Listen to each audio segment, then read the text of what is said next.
A few safety things before we get underway.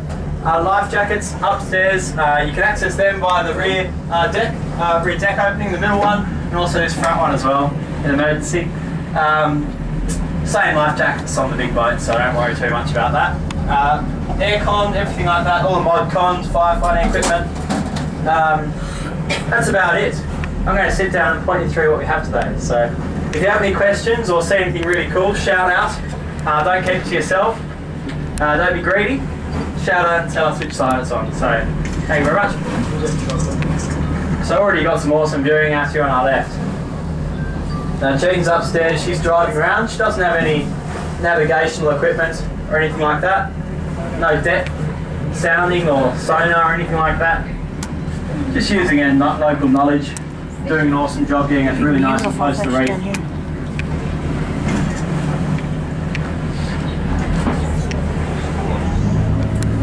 And we're just getting a tiny little snapshot of the Great Barrier Reef.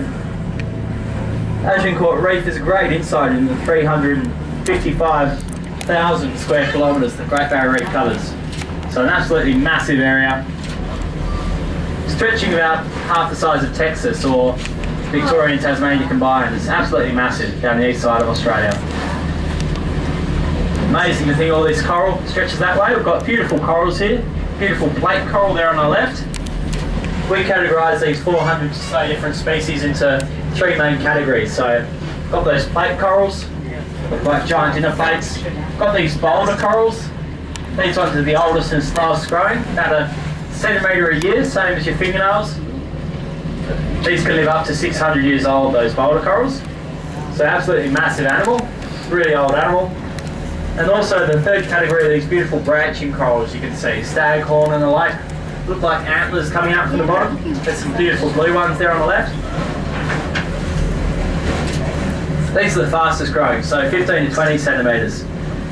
Known for their reef building capabilities, they can actually form the base of a reef in the early stage of development or regenerate one after a big cyclone and things like that, such as Cyclone Yassi we had a while ago. So we're heading over to an area known as Two Rocks. It's known for its huge diversity of coral and fish life. We've got some beautiful viewing there along our way anyway. You can actually see Two Rocks from the pontoon. Maybe not today because it's high tide, but on low tide you can see there's 2 rocks jutting out from a coral reef, way off in the distance. Turtle on the right, guys. Turtle to the right. Green turtle. Does everyone see that? It's further up front here, guys. So this is a green turtle, and it looks a lot browner than its actual name suggests. It's their flesh colour that gives them their name. Beautiful green, vibrant flesh. Actually comes from all the algae they eat.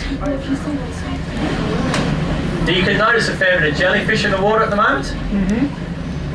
On either side, that's actually the turtle's favourite food. So in the warmer months when the turtles and the jellyfish start getting numerous, the turtles love it. They don't have to eat their plants, they can get on to some nice little jellyfish.